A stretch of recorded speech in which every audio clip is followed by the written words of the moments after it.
Tu sais, dans le monde de la finance, quand la Cour suprême publie une décision qui change profondément la manière dont sont organisées les élections fédérales, cela montre quelque chose de bien plus sérieux qu'une simple interprétation juridique. C'est exactement la situation dans laquelle nous nous trouvons avec la décision révélée il y a quelques instants.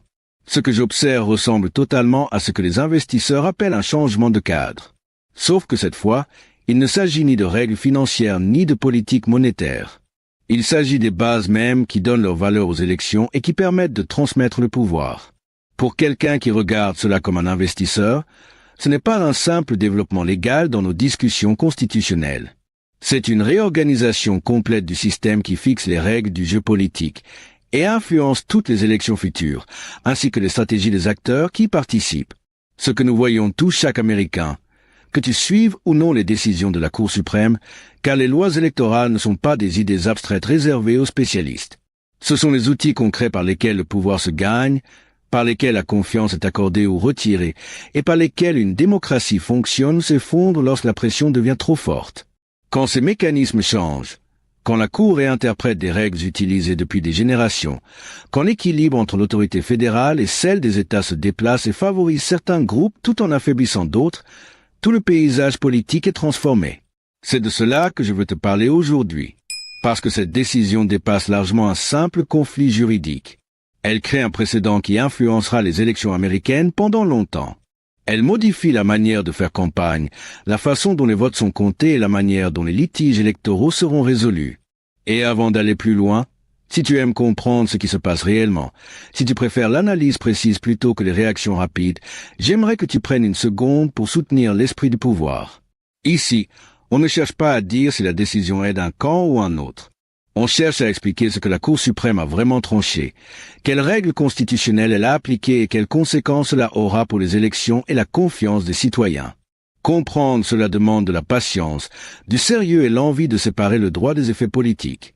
En presque un siècle à observer comment nos institutions démocratiques évoluent, j'ai appris que les règles électorales influencent énormément les résultats, même lorsque ces règles semblent techniques. La manière dont les bulletins sont déposés, comptés et validés détermine non seulement qui gagne, mais aussi quel candidat peut se présenter, qui peut vraiment faire entendre sa voix, et si les perdants acceptent le résultat comme légitime. De petits changements, répétés sur beaucoup d'élections, peuvent modifier le paysage politique entier.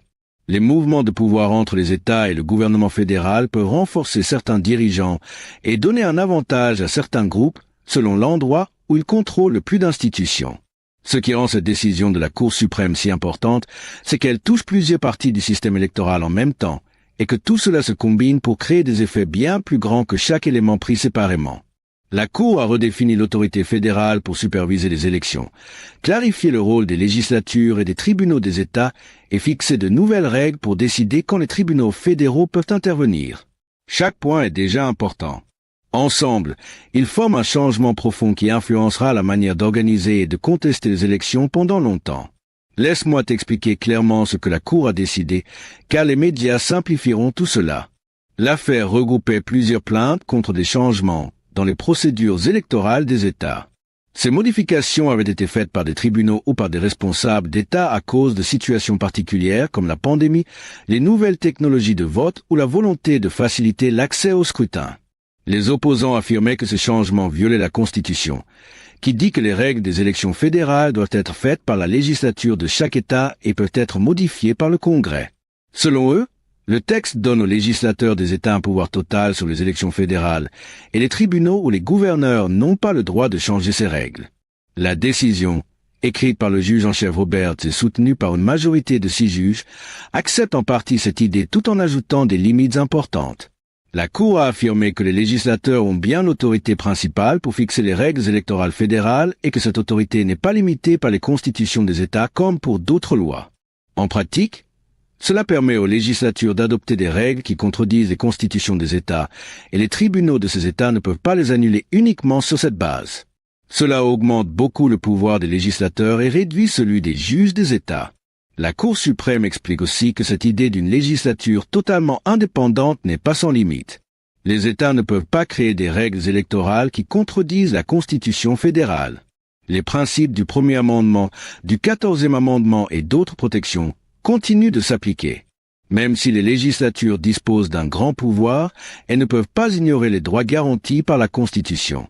Le Congrès garde également la possibilité de modifier ou de remplacer les règles des États concernant les élections fédérales lorsqu'il choisit d'utiliser cette autorité. L'équilibre reste donc partagé entre les États et le gouvernement fédéral, et les tribunaux ont toujours le rôle de vérifier que chacun respecte les limites qui lui sont imposées. La Cour précise ensuite que lorsque les législatures autorisent des responsables exécutifs ou des agences à organiser et appliquer certaines règles électorales, ces décisions sont considérées comme valides tant qu'elles respectent ce qui a été délégué.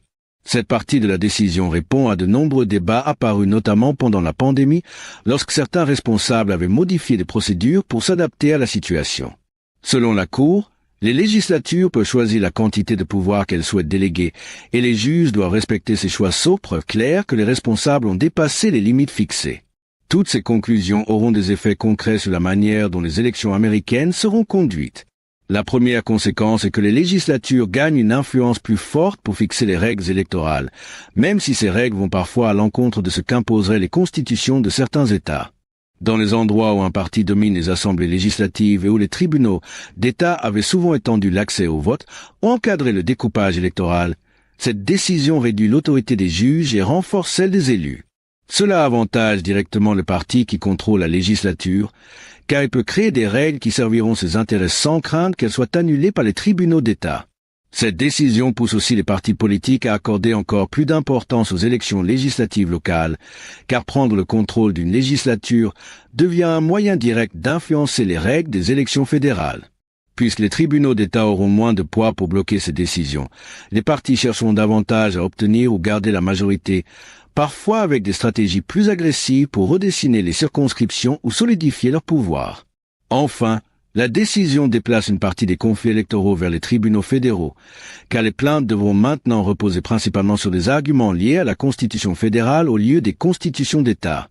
Les juges fédéraux auront donc un rôle plus central dans la résolution des désaccords sur les règles électorales et sur leur application.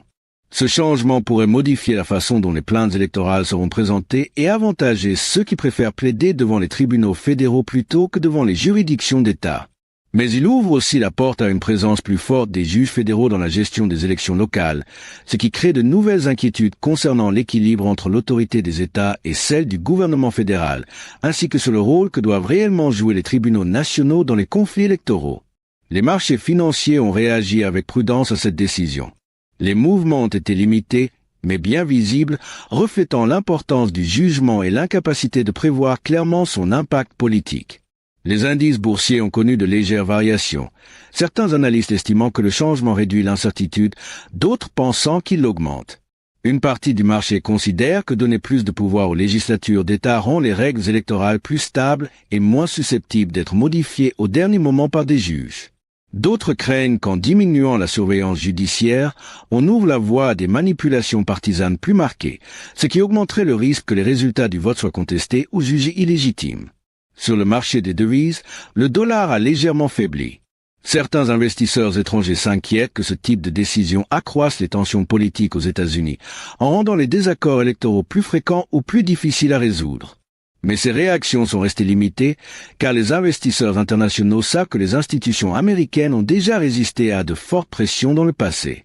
Une seule décision judiciaire ne détermine pas l'avenir complet de la stabilité démocratique du pays. L'évaluation générale des marchés est que cette décision est importante, qu'elle ajoute une part d'incertitude, mais que les fondations électorales américaines restent solides malgré les changements constitutionnels adoptés par la Cour.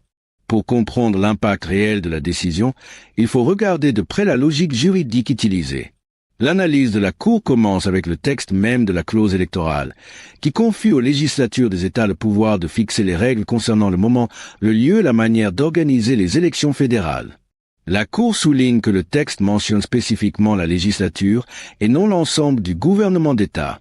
Cette précision montre que les rédacteurs de la Constitution voulaient limiter ce pouvoir à l'organe législatif plutôt qu'au gouverneur ou à d'autres responsables qui auraient pu influencer les élections fédérales à leur avantage.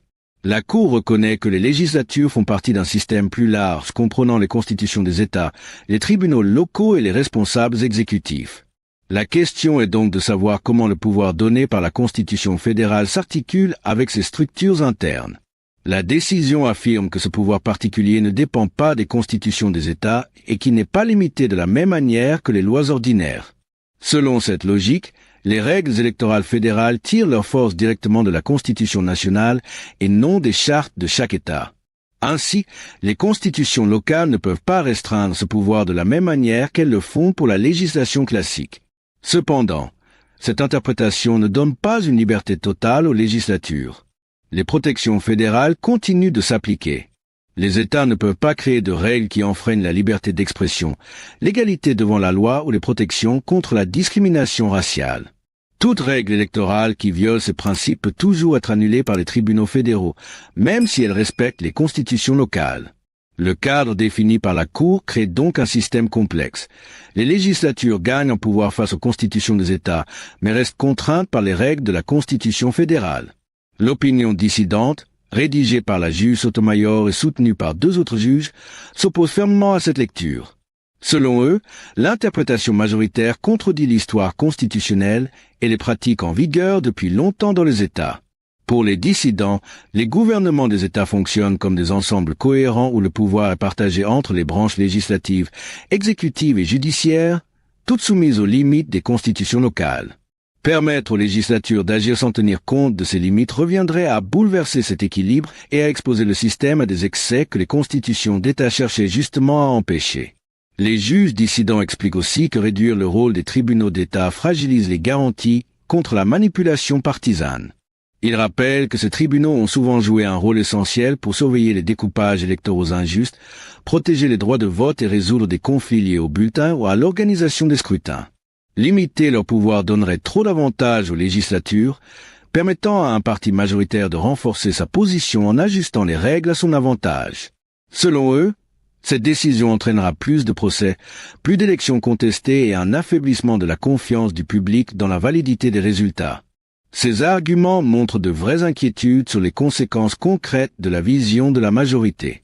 Mais au fond, ils expriment surtout une différence d'interprétation sur un texte constitutionnel qui n'est pas toujours clair, ainsi que sur la manière de trouver un équilibre entre plusieurs valeurs importantes. La place des législatures d'État, l'indépendance des constitutions locales et la protection contre l'usage politique des règles électorales. La majorité estime que le choix des rédacteurs de la Constitution de donner ce pouvoir spécifiquement aux législatures était volontaire, même si cela crée des risques liés à la concentration du pouvoir. Les juges dissidents pensent, eux, que les législatures doivent agir à l'intérieur du cadre imposé par leur propre Constitution et qu'un contrôle judiciaire est indispensable pour éviter les abus.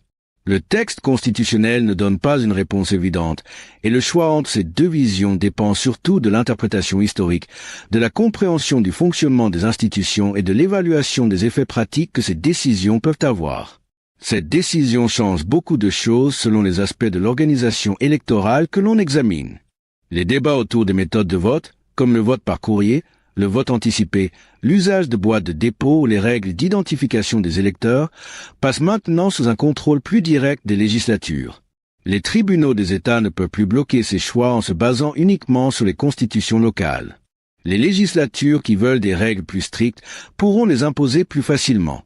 Celles qui préfèrent élargir l'accès au vote le pourront aussi, sans craindre que les tribunaux d'État les bloquent au nom d'autres principes. Cela donne beaucoup plus de poids aux élus des chambres législatives locales. La décision touche aussi fortement le découpage des districts électoraux et les cas de gerrymandering. Jusqu'ici, les tribunaux des États utilisaient les constitutions locales pour stopper certains découpages jugés injustes. Mais comme la Cour suprême avait déjà expliqué que les tribunaux fédéraux ne pouvaient plus traiter ces questions, la responsabilité était surtout laissée aux États. Désormais, cette voie est fortement limitée. Les législatures auront beaucoup plus de liberté pour décider comment tracer les cartes électorales. Cela réduira le rôle des juges locaux et donnera plus de pouvoir aux partis qui contrôlent les chambres des États. Dans plusieurs régions, on peut donc s'attendre à des découpages beaucoup plus favorables aux majorités en place. Les débats sur le comptage des bulletins, sur la manière d'organiser les recomptages ou sur la date à laquelle les résultats doivent être certifiés dépendent maintenant surtout de la façon dont les législatures délèguent le pouvoir aux responsables exécutifs. La Cour confirme que les élus peuvent donner ce pouvoir aux gouverneurs ou aux administrateurs électoraux et que leurs décisions sont valables tant qu'ils ne dépassent pas les limites fixées par la loi. Mais si un conflit apparaît sur la question de savoir si un responsable a respecté ou non son autorité, ce conflit devra être tranché selon le droit fédéral et non selon la constitution de l'État. Cela donne un cadre plus clair, mais laisse beaucoup d'espace à de futurs procès lorsqu'une élection sera serrée ou contestée. Avant de finir, il est important de comprendre ce que cette décision change dans la vie politique au-delà des procédures. La décision modifie l'équilibre du pouvoir dans les États en donnant plus d'autorité aux législatures et en réduisant le rôle des juges, et parfois même celui de certains responsables exécutifs. Ce choix reflète une manière de lire la Constitution qui met l'accent sur la précision des mots et sur l'idée d'origine des rédacteurs, plutôt que sur une vision plus pratique de l'équilibre institutionnel ou sur les effets concrets à long terme.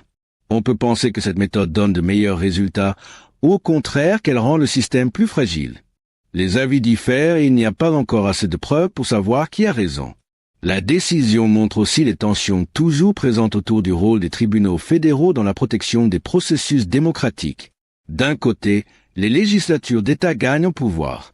De l'autre, les juges fédéraux gardent la capacité de bloquer toute règle qui viole la Constitution fédérale. Cela crée un système dans lequel le contrôle démocratique local par les constitutions des États et leurs tribunaux est réduit, mais où l'autorité des tribunaux fédéraux reste forte. Selon la manière dont ce nouvel équilibre fonctionne, l'effet pourra être positif ou négatif pour la démocratie. Tout dépendra de questions difficiles. Quels tribunaux protègent le mieux les droits des électeurs? Les juges locaux ou les juges fédéraux? Le pouvoir concentré dans les législatures protège-t-il vraiment le vote ou augmente-t-il les risques d'abus? Ce qui est certain, c'est que cette décision aura un impact important pour longtemps. Elle influencera la manière dont les campagnes se déroulent, comment les votes sont comptés et comment les conflits électoraux sont gérés. Le rôle plus faible des tribunaux des États déplacera beaucoup de litiges vers les juridictions fédérales. La façon dont ces changements interagiront avec d'autres aspects du système électoral, les règles de financement, les protections du droit de vote, la manière dont les médias couvrent les élections déterminera si les institutions américaines deviennent plus solides ou plus fragiles, plus légitimes ou plus contestées. Si l'analyse que tu viens de lire t'a été utile, si tu apprécies le travail de compréhension et d'explication de ces questions complexes, n'oublie pas de soutenir l'esprit du pouvoir. Notre démarche est d'expliquer les décisions de la Cour suprême avec sérieux, en regardant de près chaque argument et en montrant comment ces choix influencent la vie politique sur le long terme. Comprendre le droit constitutionnel demande de la patience, un vrai effort de réflexion et la volonté de suivre des raisonnements parfois techniques, mais essentiels pour comprendre le fonctionnement d'un pays. Cette journée marque un tournant important, car la Cour vient de transformer en profondeur la manière dont les États organisent les élections fédérales. Elle renforce le pouvoir des législatures locales, réduit la surveillance des juges d'État et maintient les règles fédérales en place comme limite principale. Ces choix vont influencer la stratégie politique, la compétition électorale et la confiance du public dans les résultats. On comprendra mieux tous leurs effets après plusieurs élections, quand ce nouveau système aura été testé dans des situations réelles. La démocratie américaine dépendra de la façon dont les législatures utiliseront leur nouveau pouvoir, de la manière dont les tribunaux fédéraux feront respecter les protections constitutionnelles et de la confiance que les électeurs accorderont aux résultats produits sous ce nouveau cadre. Merci d'avoir pris le temps de suivre cette analyse et de t'intéresser à ces questions essentielles.